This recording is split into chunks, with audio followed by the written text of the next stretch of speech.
नमस्कार साथियों, मैं अजय कुमार। गणतंत्र दिवस के अवसर पर झांकियां निकालने का प्रचलन है।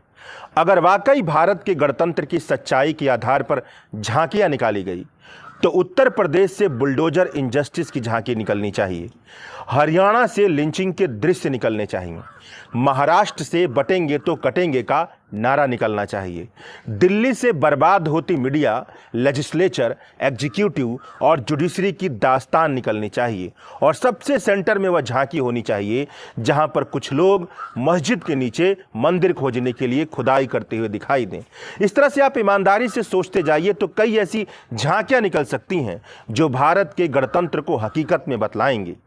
पाताल लोक वेब सीरीज में एक डायलॉग है कि यह जो दुनिया है ना, दुनिया ये एक नहीं 3 दुनिया है।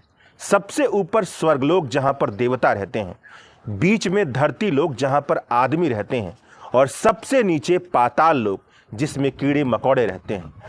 अब आप ईमानदारी से सोचकर बताइए कि भारत के गणतंत्र को आप किस लोक में रखेंगे।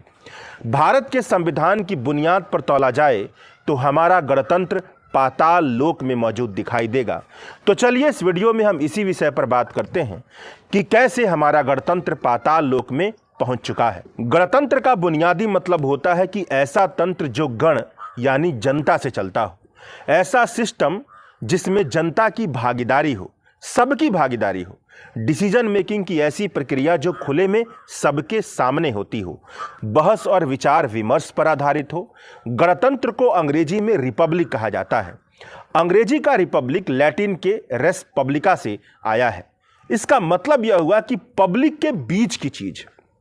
कहने का मतलब यह है कि गणतंत्र में सबसे बुनियादी आधार जनता है, जनता का आपसी संवाद है। जनता के आपसी बहस के बाद ही सामाजिक, राजनीतिक और आर्थिक क्षेत्र में किसी फैसले तक पहुंचना गणतंत्र होना कहलाएगा। भारत के संविधान को ही देख लीजिए। भारत का संविधान किसी राजतंत्र का संविधान नहीं है जो किसी एक राजा की मनमर्जी पर चलता हो।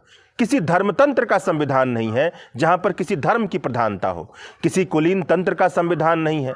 ऐसा संविधान नहीं है जो यह कहता है कि यह देश अंबानी, अडानी और मोदी के हिसाब से चलेगा। ऐसा संविधान नहीं है जो यह कहता है कि यह देश किसी राष्ट्रीय स्वयंसेवक संघ के विचारक के आधार पर चलेगा, बल्कि भारत के संविधान के केंद्र में जन कल्याण है।